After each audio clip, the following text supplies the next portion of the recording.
How to receive money using Zelle in Fifth Third Bank. First of all, log into your Fifth Third Bank online account at 53.com. Once logged in, navigate to the Send Money with Zelle section. Make sure your email address or mobile number is registered with Zelle so others can send you money. When someone sends you money using Zelle, you will receive a notification via email or text message.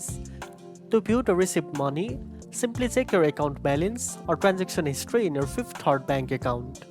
The money you receive through Zelle is typically available instantly or within minutes. If you have not registered your email or phone number with Zelle, follow the prompts in the Zelle section to enroll and start receiving money quickly and securely. And that's it. Now you know how to receive money using Zelle in Fifth Third Bank. If you found this video helpful, don't forget to like, share and subscribe for more tech tips. Thanks for watching and I'll see you in the next one.